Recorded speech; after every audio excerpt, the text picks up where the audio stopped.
본문 말씀 읽어드리겠습니다. 로마서 8장 14절부터 18절까지의 말씀입니다. 무릇 하나님의 영으로 인도함을 받는 사람은 곧 하나님의 아들이라. 너희는 다시 무서워하는 종의 영을 받지 아니하고 양제의 영을 받았으므로 우리가 아빠 아버지라고 부르짖느니라.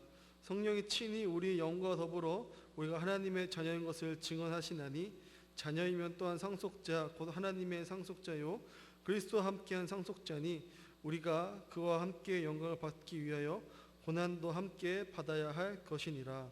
생각하건대 현재의 고난은 장차 우리에게 나타날 영광과 비교할 수 없느니라. 아멘. 하나님 성도 여러분, 이렇게 수요 예배로 여러분들을 만나게 됨이 너무나도 감사합니다. 어려운 상황들이 계속해서 이루어지고 있죠. 매주 통화를 하면서 느끼는 것은 경제적으로 너무 어려운 상황이다라는 것을 느끼게 됩니다. 또한 계약이 계속해서 연기되면서 집에 계신 학부형들은 아이들 또 챙기랴, 또 학업을 챙기랴, 더 많은 일들 가운데 어려움이 있을 것이다 라고 생각이 들어집니다. 이런 어려운 상황 가운데에서도 우리는 하나님을 믿고 의지하며 이 상황을 잘 이겨내시는 거룩한 신령의 성도 되기를 주님의 이름으로 소망합니다. 오늘 본문은 사도 바울이 믿는 자들은 어떻게 살아가야 하는지, 어떤 상태가 되는지에 대해서 말해주고 있는 본문입니다. 그 본문을 먼저 보기 전에 우리 먼저 믿지 않는 자들은 어떤 상태인지를 먼저 보길 소망합니다. 로마서 8장 5절에 보면 육신을 따르는 자는 육신의 일을 생각한다라고 이야기하고 있습니다. 그리고 6절에서는 육신의 생각은 사망이며 7절에서는 육신의 생각은 하나님과 원수가 된다라고 이야기합니다. 그리고 8절에서는 육신에 있는 자들은 하나님을 기쁘시게 할 수 없다라고 이야기합니다. 그렇습니다. 사랑하는 성도 여러분, 육신을 의지하는 자들은 어떤 사람을 말하고 있는 것입니까? 하나님을 의지하지 않는 사람들을 이야기하는 것입니다. 하나님을 의지하지 않는다라는 것은 무엇을 의미합니까? 자기 자신을 의지한다라는 것입니다. 자기 생각과 자기의 경험과 자기의 것들을 의지하며 살아간다라는 것입니다. 그렇게 의지하는 자들은 무엇을 할 수 없습니까? 하나님과 교제할 수 없음을 이야기합니다. 하나님과 교제할 수 없으니 하나님을 기쁘시게 할 수 없습니다. 그리고 하나님과 교제할 수 없으니 하나님께 주신 그 놀라운 기쁨을 받을 수도 없는 것입니다. 그로 인하여서 결국 이 사람들은 어떻게 됩니까? 결국 사망에 이르게 된다라고 이야기합니다.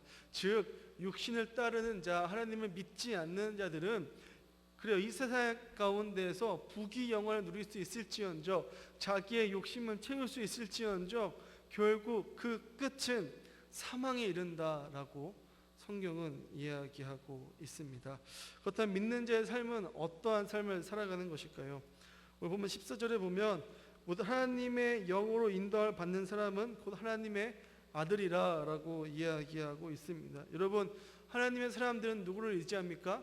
하나님을 의지한다라고 이야기하고 있습니다. 자신의 경험과 자신의 생각을 의지하지 않습니다. 오직 하나님을 의지함으로 하나님의 뜻을 이루기 위해 살아가는 자들을 이야기하는 것입니다. 그리고 15절에 보면 뭐라고 이야기하고 있냐면 너희는 다시 무서워하는 종의 영을 받지 아니하고 양자의 영을 받았다라고 이야기하고 있습니다. 여기서 종의 영은 무엇입니까? 나를 섬기게 하는 악한 영을 이야기합니다.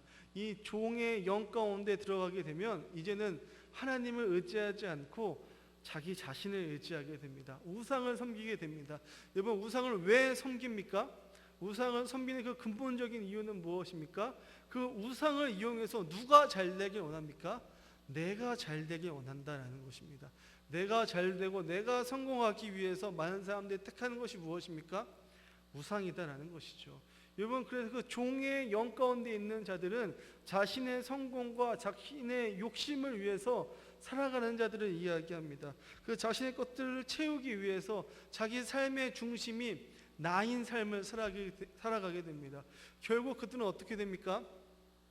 자기 연민에 빠지거나 또는 교만함 가운데 살아갈 수밖에 없는 것이죠. 그러나 하나님의 영을 받은 사람, 양자의 영을 받은 사람들은 어떻게 살아가게 된다라는 것입니까? 하나님의 뜻을 쫓아 살아간다는 것입니다. 하나님과 동행하며 살아간다는 것입니다. 그렇다면 도대체 이 양자의 영은 무엇입니까? 우리는 사실 아담으로부터 온 그 원죄 때문에 우리는 하나님의 자녀가 될 수 없습니다. 그 원죄는 무엇입니까?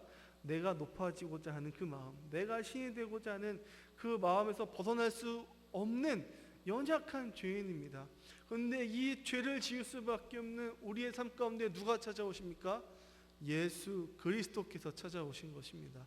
예수 그리스도께서 찾아오셔서 이 죄 지을 수밖에 없는 연약한 우리들을 위하여 십자가에 달려 돌아가심으로 말미암아 우리는 이제 그 예수를 믿음으로 십자가에 달려 돌아가시고 부활하신 그 예수를 내 삶의 주인으로 모심으로 말미암아 우리에겐 양자의 영, 하나님의 자녀가 되는 놀라운 일들이 우리 가운데 일어나게 되었다라는 것입니다.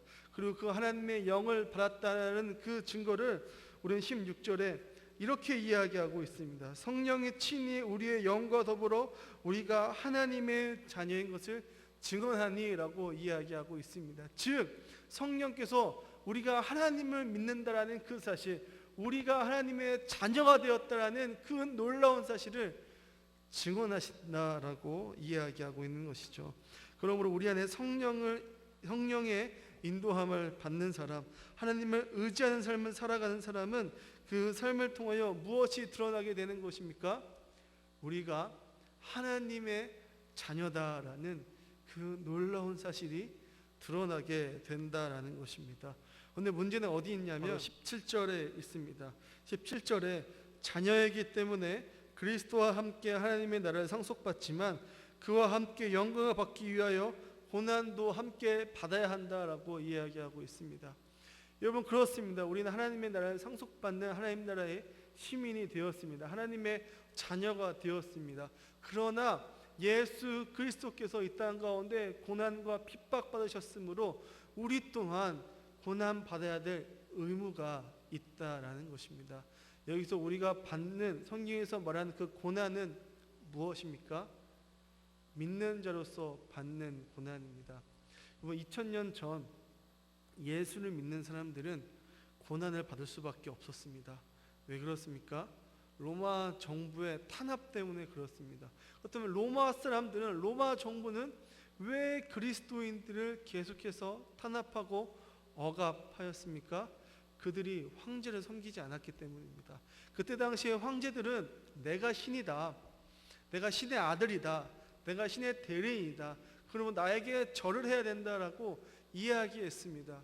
그런데 그렇게 다른 사람들은, 다른 로마 사람들은 다신교이기 때문에 다른 많은 신들을 섬겨도 그들은 상관없기 때문에 그 로마 황제 한 명 섬겨도 아무런 상관이 없었습니다. 그러나 그리스도인들은 달랐습니다. 그들은 오직 유일하신 한 분, 하나님 한 분만을 섬겨야 했기에 로마의 신을 섬길 수가 없었습니다. 로마 황제를 섬길 수가 없었습니다. 로마 황제를 섬길 수 없다는 것은 그러면 무엇을 의미한다라는 것입니까? 그는 로마 정부에 대항하는 것이고 반역자들이다라는 것입니다. 그래서 로마 정부는 그 사람들을 색출하고자, 그리스도인들을 없애고자 그만큼 노력하고 또 노력하고 또 노력했습니다. 그렇게 박해하고 또 박해한 상황 가운데 그리스도인들이 신앙을 잃지 않고 버텼던 그 이유는 무엇입니까? 18절에 나와 있습니다. 18절에 이렇게 이야기합니다. 생각하건대 현재의 고난은 장차 우리에게 나타날 영광과 비교할 수 없도다. 여러분, 그리스도인들은, 예수를 믿는 모든 사람들은 기대하고 소망했습니다. 지금 받는 이 어려움보다 내 형제가 죽어가고 내 부모가 죽어가고 내 자녀가 죽어가는 이 상황 가운데, 내 목숨이 위태로운 이 상황 가운데에 이 고난보다, 이 상황보다 더 큰 영광이 우리에게 임할 것이다 라는 소망이 그들 가운데 있었다라는 것입니다. 그래서 여러분, 이 기독교인들, 이 초대교회인들은 어떻게 살아갔습니까? 자신의 욕심과 자신의 유익과 자신의 만족을 위해서 살아갔던 것이 아니라 하나님의 뜻을 찾고 하나님의 나라와 그 뜻을 위하여서 하나님을 사랑하고 이웃을 사랑하는 삶을 계속해서 살아왔다라는 것입니다. 나의 욕심과 나의 유익과 나의 성공을 위해 살아갔던 것이 아니라 다른 이웃을 사랑하며 살아갔던 것들이 바로 초대교회의 그리스도인들이었다는 것입니다. 이 핍박과 고난으로 인하여서 여러분 어떤 일이 일어났을까요? 우리가 상식적으로 생각하기에는 로마 정부가 계속해서 박해하고 또 박해하면 사람들이 예수를 안 믿을 것 같지만 여러분 놀라운 사실은요, 이 그리스도인들이 자기 자신을 버리고 사랑하고 섬기는 그 삶을 통하여서 300년 동안 예수 믿는 사람들이 줄어든 것이 아니라 예수 믿는 사람들이 점점 더 늘어나게 되는 놀라운 일들이 역사 가운데 일어나게 되었다라는 것입니다. 사랑하는 성도 여러분, 고난의 시기입니다. 누구나 어려운 시기가 왔습니다. 전염병으로 인해서 온 사회 경제가 다 멈춰버렸습니다. 사람들이 전염병으로 밖에 나오지 않게 되니 관계가 멀어지게 됩니다. 또 경제 활동이 멈춰지게 되니 돈이 돌지 않습니다. 돈이 돌지 않으니 수많은 기업들과 영세 상공인들은 어려움 가운데 처하게 됩니다. 그 어려움들은 결국 우리에게 빚이 되어서 경제적인 어려움이 가중되게 됩니다. 사랑하는 성도 여러분, 지금 이러한 상황들이 대한민국 거의 모든 사람들이 겪고 있는 어려움일 것입니다.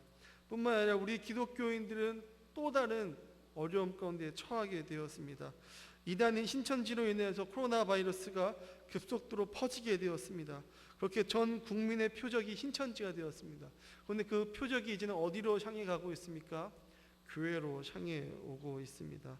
그래서 바른 신앙을 가지고 있는 기독교를 사람들이 혐오하기 시작하게 되었고 이해하지 못한다는 그 모습으로 우리를 바라보게 되었습니다.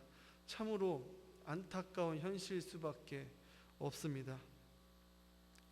그러나 저는 이 일련의 상황들을 보면서 우리가 다시 한번 생각해 봐야 할 것은 이 현실을 대처하는 우리의 모습이, 이 고난과 고통 가운데 아파하는 우리의 모습이 과연 참된 그리스도인의 모습인가 생각해 보게 되었습니다. 우리는 모두 그리스도를 믿는 자입니다. 그래서 신앙인이고 크리스천이다라고 부릅니다. 그런데 믿는다라는 것은 무엇을 의미합니까? 자기 자신의 모든 영광과 권위와 권세를 다 버리고 이 땅 가운데 우리를 위하여 오시고 죽으시고 부활하신 그 예수 그리스도를 내 삶의 주인으로 모시는 것, 그것이 우리의 믿음이고 우리의 신앙입니다. 그렇기 때문에 우리는 무엇을 먹을지 무엇을 입을지 고민하지 않습니다. 왜 그렇습니까? 하나님이 채워주신다라는 믿음이 우리 가운데 있기 때문입니다. 여러분, 예수님께서 왜 오병이어의 사건을 보여주셨습니까?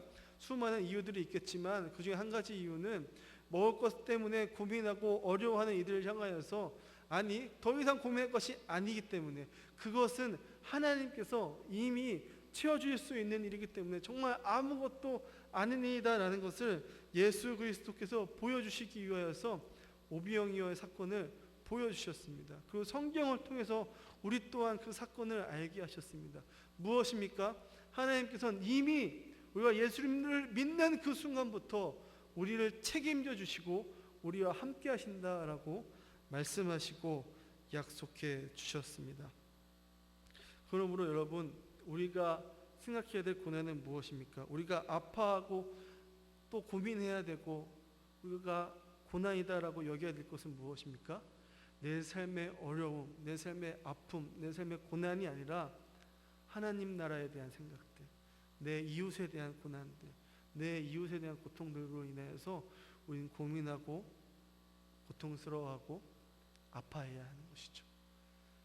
내가 처한 이 상황 때문에 고난이다라고 느끼는 것이 아니라 내 옆에 있는 사람들, 내 주변에 있는 사람들이 아파하고 고민하고 어려워하기 때문에 그 아픔에 우리는 동참해야 하는 것이죠. 이것이 참된 그리스도인들에 대한 고민과 고난이다라고 생각합니다. 사실 설교를 준비하면서 많은 고민들이 있었습니다. 어려운 시기를 지나고 있는 여러분들에게 하나님께서 힘을 주신다고, 하나님이 여러분들과 함께 하시기에 이 고난과 역경은 이겨낼 수 있다고, 지금에 있는 이 고난과 고통은 장차 우리에게 나타날 영광과 비교할 수 없기에 우리는 이 고난을 이겨내야 된다라고 이야기하는 것이 맞다라고 생각했습니다. 그렇게 설교를 준비하였습니다. 그렇게 설교를 준비하는 중에 하나님께서 제게 주셨던 마음은 우리의 신앙의 기준은 어디에 있는지, 우리는 왜 아파하고 왜 고민해야 되는 것인지, 우리는 왜 이후의 영광을 바라며 살아가야 되는 것인지 다시 한번 생각해 보라라고 하나님께서 제게 말씀하시는 그 음성을 듣게 되었습니다. 여러분, 서두에도 말씀드렸지만 하나님의 자녀가 아닌 자들은 육신의 것을 생각한다라고 말씀드렸습니다. 육신의 것은 무엇입니까? 이 세상의 것들입니다. 이 세상에 소망을 두고 있는 자들입니다. 이 세상의 부귀 영화 또는 지금의 안락함, 평안함, 이것들이 육신의 것들입니다. 여러분, 우리는 이것 때문에 너무 고민하고, 여러분, 우리는 이것 때문에 너무 고통스러워하고 있지는 않는가요? 이 고난과 어려움으로 느껴지는 그 모든 것들이 하나님으로부터 오는 것이 아니라 내 것이 없어지고 지금의 안락함이 사라지게 오는 두려움은 아닐까요? 잔인하게 들릴 수도 있지만 지금의 모든 것들이 나의 것을 채우기 위한 삶이었기에 지금의 모든 것이 다 사라질 것 같은 이 상황들이 우리에게는 두려움으로 오는 것은 아닐까요? 여러분, 그렇다고 저는 깨끗할까요? 아닙니다. 저 또한 성령이 제게 주셨던 이 질문에 대하여 걸려 넘어질 수밖에 없는 연약한 죄인입니다. 저 또한 나의 욕심과 나의 유익을 살아왔던 연약한 죄인이었다라는 것을 설교를 통하여서 다시 한번 깨닫게 되었습니다. 하나님 성도 여러분, 그렇습니다. 모두가 어렵습니다. 너무나 힘든 상황 가운데 있습니다. 지금 나의 이 위기를 때문에 다른 이들 돌아볼 수 없는 그런 어려움 가운데 있습니다. 당장의 경제적, 심리적 위기가 다가온 이 가운데에 도대체 우리는 어떻게 해야 하는 것일까요? 우리는 어떻게 그리스도인답게 살아갈 수 있는 것일까요? 우리는 어떻게 그리스도인답게 고민할 수 있는 것일까요? 저는 하나님께서 질문했습니다. 하나님, 어떻게 해야 될까요? 고민하고 있는 이 상황과 환경 가운데, 이 어려움 가운데 있는 이 상황 가운데 하나님, 우리는 어떻게 해야 할까요? 질문했을 때 하나님께서 제게 주셨던 마음은 무엇이었냐면 하나님께로 돌아가라 라고 말씀하셨습니다. 하나님께로 돌아가야 합니다. 하나님을 봐야 합니다. 내 고난과 내 어려움과 나의 문제 가운데 너무 고민만 하고 있는 것이 아니라, 너무 두려워하고 있는 것만이 아니라 우리는 다시 하나님께로 돌아가야 하는 것입니다. 그래서 하나님을 봐야 합니다. 말씀을 봐야 합니다. 기도합니다. 그리고 들어야 합니다. 이 상황과 환경 가운데에서, 이 고난 가운데에서 우리가 어떻게 살아가야 하는지에 대한 그 놀라운 메시지를 우리는 들어야 하는 것입니다. 그렇게 우리는 하나님께로 돌아가야 됩니다. 감사하게도 여러분, 교회에서 매일마다 8시 30분에 119 기도 시간을 갖자고 우리는 이야기하였고 기도 제목을 보내드리고 있습니다. 그리고 9시마다 여러분들 기도하고 있을 것이다 라고 믿습니다. 여러분, 그 기도 시간 기도 제목만 놓고 교회에서 주었던 기도 제목만 기도하시는 것이 아니라 여러분들의 그 상황과 여러분들의 어려움, 그리고 그리스도인으로서 오늘 하루 어떻게 살아가야 될지, 내일을 맞이하는 우리의 삶 가운데 그리스도인으로서 나는 어떻게 살아가야 될지 하나님께 묻고 기도하신 여러분들 되었으면 좋겠습니다. 그렇게 하나님께로 돌아가야 됩니다. 그리고 여러분들 말씀을 보시길 소망합니다. 성경으로 보시길 소망합니다. 말씀 가운데 여러분들 하나님께서 말씀해 주실 것입니다. 그 기도의 응답을 성경으로 해주실 것입니다. 설교 말씀 가운데 주실 것입니다. 상황과 환경을 통해서 여러분들 말씀해 주실 것입니다. 깨닫게 하시고 알게 하실 것입니다. 그러므로 사랑하는 성도 여러분, 기도하십시오. 9시에 우리 같이 기도합시다. 여러분들의 그 문제를 놓고 함께 기도합시다. 하나님께로 돌아갑시다. 하나님의 뜻을 먼저 구합시다. 이 어려운 상황 가운데에서 하나님의 자녀는 하나님을 의지하는 자다라고 성경에서 이야기하고 있으니 우리 하나님을 의지합시다. 하나님을 바라봅시다. 그럴 때에 우리는 이제 우리의 고난을 뛰어넘어서 하나님께서 원하시는 이웃을 사랑할 수 있는, 이웃의 고난을 돌아볼 수 있는, 이웃의 아픔을 돌아볼 수 있는 그러한 삶이 우리 가운데 일어날 수 있을 것이다 라고 확신합니다. 지금의 처한 어려움, 지금의 처한 아픔 하나님께서 책임져 주실 것입니다. 그러므로 하나님을 의지함으로 말미암아 오늘 하루도 그리스도인답게 하나님을 사랑하고 이웃을 사랑하는 삶을 실천하기 위하여 더욱더 고군분투하시는 이 위기 가운데에서 더욱더 그리스도인으로서 살아가시는 귀한 신광의 성도님들 되기를 주님의 이름으로 소망합니다. 기도하겠습니다. 사랑의 하나님 감사합니다. 온 세상이 위기와 어려움 가운데 있습니다. 하나님, 이 위기와 어려움 가운데 함께하여 주시옵소서. 그리스도인들은 하나님을 의지하는 자다라고 이야기하셨습니다. 하나님의 자녀는 하나님을 의지하는 자다라고 하나님 말씀해 주셨습니다. 그리고 그들이 받는 그 고난과 역경은 장차 우리가 받을 영광에 비하면 아무것도 아니다라고 말씀하여 주신 하나님, 우리의 그 소망과 희망을 주시옵소서. 그래서 이제는 더 이상 나의 것으로 인하여서 고민하고 고통받는 것이 아니라 다른 이웃의 것들을 보고 예수를 믿는 그 신앙 안에서 고민하고 그렇게 살아가는 거룩한 신광의 성도들 되어질 수 있도록 주님 함께하여 주시옵소서. 하나님, 그렇게 하기 위해서는 먼저 하나님을 믿는 그 믿음이 필요합니다. 하나님을 의지하는 믿음이 필요합니다. 그 의지하는 믿음 허락하여 주시옵시고 우리가 기도할 때마다 응답하여 주심으로 말미암아 하나님을 의지함으로 나의 고민과 나의 고난을 뛰어넘어서 하나님의 나라를 꿈꾸며 하나님의 백성들을 돌보며 살아갈 수 있는 거룩한 신광의 성도로 되어질 수 있도록 주님 함께하여 주시옵소서. 함께 기도할 수 있도록 주님 도와주시옵시고 함께 기도함으로 말미암아 주님을 바라보며 나아갈 수 있는 귀한 성도를 될 수 있도록 주님 함께하여 주시옵소서. 이 모든 시간 가운데 함께하신 하나님 감사합니다. 우리에게 놀라운 말씀 허락하여 주셔서 감사합니다. 주님, 그리고 더욱더 힘낼 수 있도록 함께하여 주심에 감사합니다. 이 시간